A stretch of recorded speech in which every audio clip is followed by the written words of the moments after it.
ये जो हमारा 1300 1400 ग्राम का ब्रेन है ना, क्रेनियम में बंद रहता है। ब्रेन को 3 मुख्य भागों में बांटा जा सकता है। पहला है अग्र मस्तिष्क यानी फोर ब्रेन, इसको प्रोसेनसेफलॉन भी बोलते हैं। दूसरा है मध्य मस्तिष्क यानी मिड ब्रेन, इसको मेसेनसेफलॉन भी कहते हैं। तीसरा है पश्चिम मस्तिष्क यानी हिंड ब्रेन, इसको रोम्बेनसेफलॉन के नाम से भी जाना जाता है। अब इन मुख्य भागों को उपभागों में बांटा गया है। प्रोसेनसेफलॉन को बांटा गया है प्रमस्तिष्क यानी सेरिब्रम, इसको सेरिब्रम भी कहते हैं इसमें, और डाइनसेफलॉन में। डाइनसेफलॉन को पुनः 2 भागों में बांटा गया है, थैलेमस और हाइपोथैलेमस। अब चलते हैं मध्य मस्तिष्क की तरफ। मिड ब्रेन को बांटा गया है 2 उपभागों में, कार्पोरा क्वाड्रिजेमाइना में और सेरिब्रल पेंडिकल में। और पश्चिम मस्तिष्क को बांटा गया है सेरिबेलम और मेडुला ओब्लंगाटा में।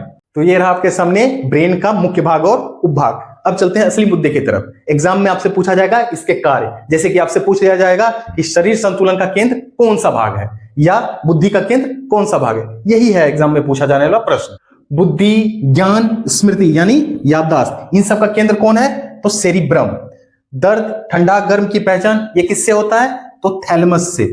ताप नियंत्रण, रक्तदाब, पसीना, प्यार, घृणा, गुस्सा, भूख, प्यास, इन सब का नियंत्रण केंद्र कौन सा है? तो हाइपोथैलेमस। दृष्टि और श्रवण शक्ति, इसका नियंत्रण किसके द्वारा होता है? तो कार्पोरा क्वाड्रिजेमाइना। उसके बाद मस्तिष्क के अन्य भाग का मेरुरज्जु यानी स्पाइनल कॉर्ड से जुड़ाव किसके द्वारा किया जाता है? सेरिब्रल पेंडिकल के द्वारा। उसके बाद हमारे शरीर का संतुलन बनाए रखने का जिम्मेदार कौन है? तो सेरिबेलम। कौन है? सेरिबेलम, ये बहुत इंपॉर्टेंट है। उसके बाद हृदय की धड़कन का नियंत्रण कौन करता है? तो मेडुला ओब्लंगाटा।